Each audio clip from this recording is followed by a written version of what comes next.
A kú déédé àsìkò yìí, kókó inú ìwé ìròyìn la mú wá fún yín láti inú àwọn ìwé ìròyìn ilẹ̀ Nàìjíríà. Orúkọ tèmi ni Ọmágbémisọ́lá Ọmọlọ́rọ̀mọdẹ̀.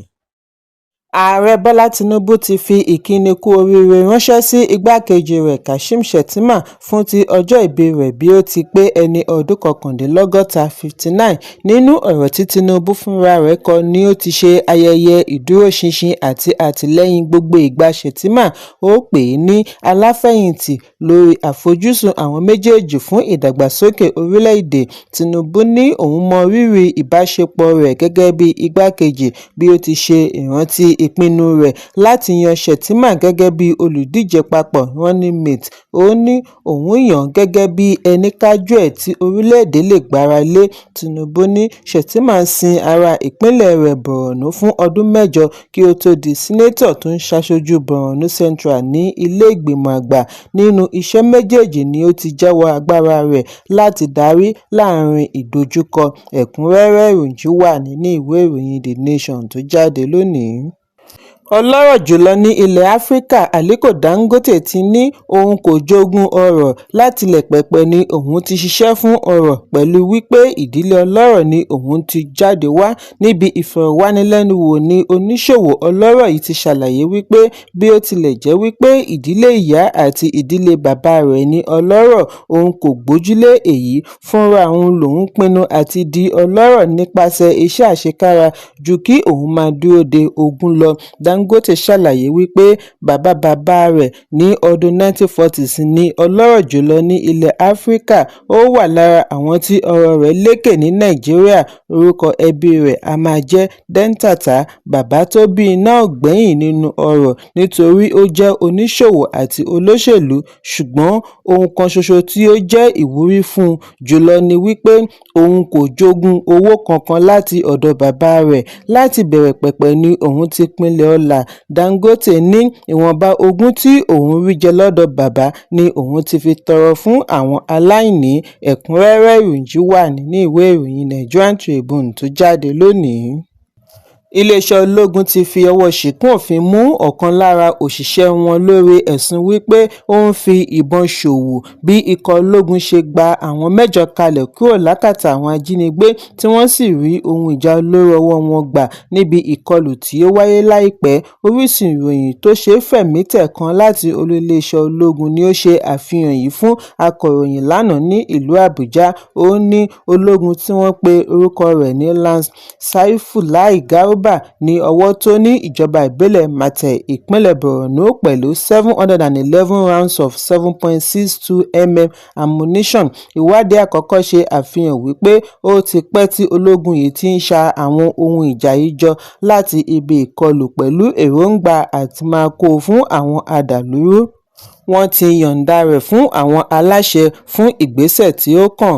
Ẹ̀kúnrẹ́rẹ́ ìròyìn wà nínú ìwé ìròyìn The Nation tó jáde lónìí. Ó fẹ́ẹ̀ tó èrò ọkọ̀ ojú omi 92 92 tí wọ́n pàdánù ẹ̀mí wọn láàrin oṣù kínní sí oṣù kẹjọ ọdún 2025 pẹ̀lú gbogbo ìgbìyànjú ìjọba àpapọ̀ láti mú ètò ààbò le lórí omi. Ìjàmbá yìí wáyé ní ọ̀pọ̀lọpọ̀ ìpínlẹ̀ títí kan Rivers, Niger, Sokoto, Kwara àti Zamfara. Èyí wáyé bí Minister of Marine and Blue Economy Adégbóyèga Oyètọ́lá ṣe ń rọ ìpínlẹ̀ kí wọ́n dẹ́kun lílo ọkọ̀ ojú omi onígi wooden boats. Bí ó ti sọ nínú àtẹ̀jáde wípé ọ̀pọ̀ ìjàmbá tí ó wáyé ni ó ní í ṣe pẹ̀lú ọkọ̀ onígi. Àgbéyẹ̀wò akọ̀ròyìn ṣe àfihàn wípé nínú oṣù kínní ni ọkọ̀ kan dojúdé nítòsí Bonny Island tí ó yọrí sí ikú ènìyàn 3, àgbàlagbà 2, ọmọdé kan tí orí kó àwọn 19 yọ. Ìjàmbá mìíràn wáyé ní ọjọ́ 15 oṣù karùn-ún ní ẹnubodè odò Niger agbègbè Gbájíbọ́-Múdì ìpínlẹ̀ Kwara níbi tí ọkọ̀ tó kó èrò ọjà ti dojúdé látàrí ìjì. Ènìyàn 27 ni ó pàdánù ẹ̀mí wọn. Bákan náà lọ́mọṣorí ní ìjọba ìbílẹ̀ Shiroro ìpínlẹ̀ Niger bí èrò ọjà 13 ṣe di olóògbé lẹ́yìn tí ọkọ̀ wọn dojúdé ní abúlé Gúnmú. Lópin ọ̀sẹ̀ ní àjọ alámòjútó ìrìnnà omi NIWA tún fìdí ìṣẹ̀lẹ̀ mìíràn múlẹ̀ ní odò Charanja. Ìjọba ìbílẹ̀ Shagari ìpínlẹ̀ Sokoto alámòjútó Niwa ní ìpínlẹ̀ Sokoto Bala Bello sọ fún iléeṣẹ́ ìròyìn NAN wípé ènìyàn méjì di olóògbé bí orí ti kó àwọn 9 yọ. Bello lọ ìjàmbá tí ó wáyé lọ́sàn-án yìí mọ́ àìbìkítà, àpọ̀jù èrò àti àìtẹ̀lé ìlànà òfin ìrìnnà orí omi. Nínú oṣù karùn-ún ni ìròyìn jábọ̀ wípé Oyetola bẹ̀rẹ̀ pínpín aṣọ ìdáàbòbò ẹ̀mí life jacket 42 fún àwọn èrò ojú omi káàkiri ìpínlẹ̀ 12 tí ìrìnnà omi pọ̀ sí jù. Oyetola ní àwọn ṣe èyí láti fi túbọ̀ pèsè ààbò fún ìrìnnà omi lórílẹ̀-èdè Nàìjíríà. Ọ̀kọ̀ọ̀kan àwọn ìpínlẹ̀ wọ̀nyí ni yóò gba 3,500 life jacket fún ìpele àkọ́kọ́ ìdásí láti mínísítírì. Bí mínísítà ṣe ń bá àwọn tí ó lùgbàdì ìjàmbá omi tí ó ṣẹ̀ṣẹ̀ wáyé ní odò Jaranja kẹ́dùn ni ó ń rọ ìpínlẹ̀ kí wọ́n fi òpin sí lílo ọkọ̀ onígi. Nínú àtẹ̀jáde tí amúgbálẹ́gbẹ̀ẹ́ mínísítà Bọ́lájí Akínọlá buwọ́wọ́ lù ni wọ́n ti ṣe àpèjúwe ìjàmbá yìí ní èyí tí ó bani lọ́kàn jẹ́ gidigidi. Oyetola ṣàlàyé wípé ọkọ̀ onígi kò ní agbára lórí iṣẹ́ tí wọ́n fi ń ṣe lóde òní, pàápàá jùlọ àpọ̀jù èrò. Kí ìjọba tètè wá ọ̀nà mìíràn tí yóò mú ààbò dájú lórí omi. Ẹ̀kúnrẹ́rẹ́ ìròyìn wà ní ìwé ìròyìn Punch tó jáde lónìí.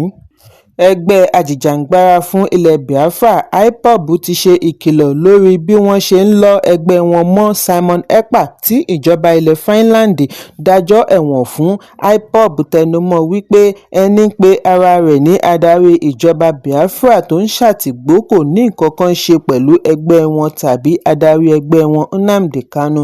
Nínú àtẹ̀jáde àná ni agbẹnusọ IPOB Emma Powerfull ti ní bí wọ́n ṣe ń lọ Ekpa mọ́ ẹgbẹ́ wọn jẹ́ ète ìjọba Nàìjíríà láti fi tako ìgbẹ́jọ́ Kanu.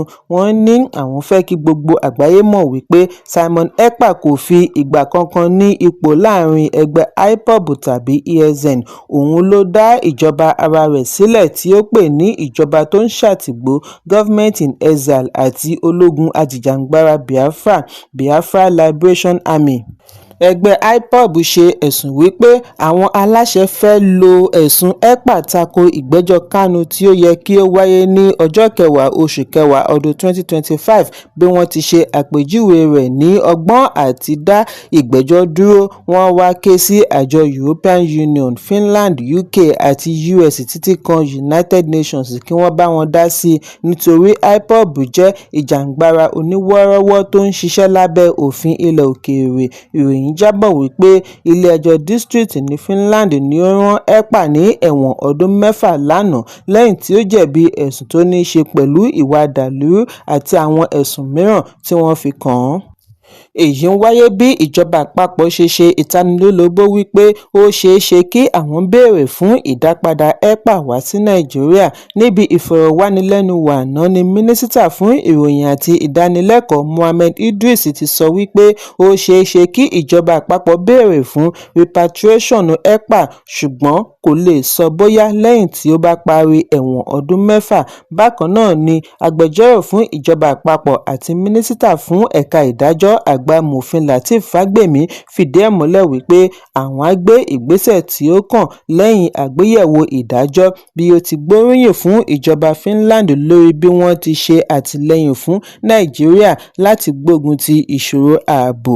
Ẹ̀kúnrẹ́rẹ́ ìròyìn wà nínú ìwé ìròyìn Punch tó jáde lónìí.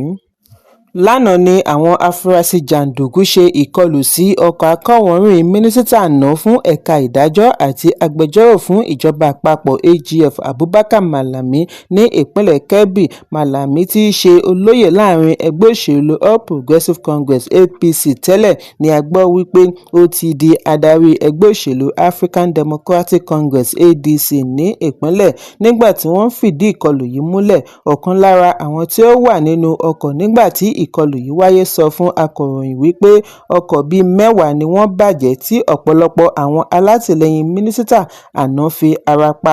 Malami náà fèsì wípé òun wà ní Birnin Kebbi láti lọ ṣe àbẹ̀wò ìbánikẹ́dùn sí ènìyàn pàtàkì kan tí ó di olóògbé nígbà tí òun kò sí nílé, kì í ṣe wípé òun fẹ́ lọ fún ìpolongo ìbò.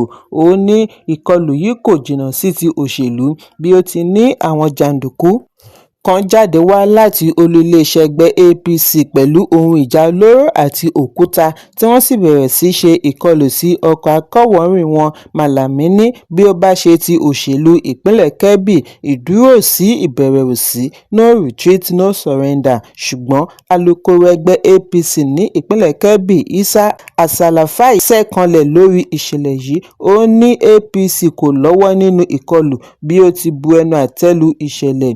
Al-Salafai ṣàlàyé wípé ìpínlẹ̀ Kebbi kìí ṣe ìpínlẹ̀ oníjọ̀gbọ̀n, kò sí ìjọba tí ó ti gbádùn àtìlẹ́yìn aráàlú tí ó máa fẹ́ kí wàhálà ṣẹlẹ̀, bí ó ti fi ẹ̀sùn kan àwọn ẹ̀ṣọ́ Malami lórí bí wọ́n ti bẹ̀rẹ̀ sí yìnbọn tí ó jẹ́ kí ìkọlù ọ̀hún fẹjú kẹ̀kẹ̀. Iléeṣẹ́ ọlọ́pàá ìpínlẹ̀ Kebbi ti wá fìdí ẹ̀ múlẹ̀ wípé àwọn ti bẹ̀rẹ̀ ìwádìí lórí ìkọlù tí wọ́n ṣe sí ọkọ̀ akọ́wọ́rìn Malami. Nígbà tí ó ń sọ̀rọ̀ lẹ́yìn ìpàdé pàjáwìrì lórí ààbò pẹ̀lú àwọn ọ̀gá iléeṣẹ́ agbófinró Service Chiefs ní Kọmíṣánná ọlọ́pàá Bello Sanni ní ọwọ́ kò tíì bá afurasí kankan. Sanni ṣàlàyé wípé fàákájà bẹ́ sílẹ̀ nítòsí agbègbè GRA tí ó ní í ṣe pẹ̀lú àwọn alátìlẹyìn orogún olóṣèlú, tí èyí sì tàpá sí òfin àjọ elétò ìdìbò INEC lórí ìpolongo ìbò. Ó ní gbogbo àwọn adarí ẹgbẹ́ òṣèlú méjèèjì ni wọ́n máa ránṣẹ́ sí ṣe ìkìlọ̀ fún kí irú rẹ̀ má bàa wáyé mọ́. Ẹ̀kúnrẹ́rẹ́ ìròyìn wà nínú ìwé ìròyìn Punch tó jáde lónìí.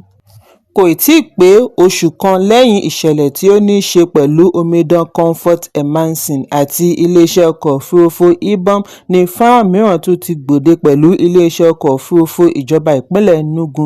Nínú fídíò tí ó ti gba ọ̀pọ̀lọpọ̀ ẹ̀rọ abánidọ́rẹ̀ẹ́ ni ó ṣe àfihàn ọ̀gbẹ́ni kan tí àwọn òṣìṣẹ́ inú pápákọ̀ ń fi agídí wọ́ bọ́lẹ̀. Lẹ́yìn èyí ni àwọn ọkùnrin mẹ́ta tí wọ́n wọ́ bọ́lẹ̀ ń béèrè ọ̀rọ̀ ní ọwọ́ rẹ̀. Kò tíì sí àlàyé lórí ohun tí ó ṣe okùnfà ìṣẹ̀lẹ̀ yìí, bẹ́ẹ̀ ni ẹnikẹ́ni kò tíì ṣe ìdánimọ̀ èrò tí wọ́n wọ́ bọ́lẹ̀. Pàápàá jùlọ, iléeṣẹ́ ọkọ̀ òfurufú kò tíì fi àtẹ̀jíṣẹ́ léde lórí ìṣẹ̀lẹ̀, ṣùgbọ́n lára ọkọ̀ òfurufú yìí ni wọ́n kọ orúkọ iléeṣẹ́ wọn sí gàdàgbà. Ọ̀dọ̀ olórin Fuji King Wasiu Ayinde tí gbogbo ènìyàn mọ̀ sí Palm One ní fàákájà ti kọ́kọ́ bẹ̀rẹ̀ pẹ̀lú Valuejet ní pápákọ̀ òfurufú Nnamdi Azikiwe ìlú Àbújá. Lẹ́yìn èyí ni ti Emerson pẹ̀lú Ibom Air tí àwọn kan ti sọ àpèdá rẹ̀ ní Quam 2. Èyí tí ó ṣẹ̀ṣẹ̀ ṣẹlẹ̀ yìí ni wọ́n ti fún ní Quam 3. Ẹ̀kúnrẹ́rẹ́ ìròyìn wà nínú ìwé ìròyìn Vanguard tó jáde lónìí. Kókó inú ìwé ìròyìn tòní kò ní jù báyìí lọ. Ẹ pàdé mi ní ìrọ̀lẹ́ fún àkọ́tún ìròyìn. Kí a tó lọ, ẹ má ṣaláì fi àkíyèsí yín ránṣẹ́ kí ẹ sì bá wa subscribe sójú náà wa lórí YouTube kí kókó inú ìwé ìròyìn lè máa tẹ̀ yín lọ́wọ́ ní kíákíá.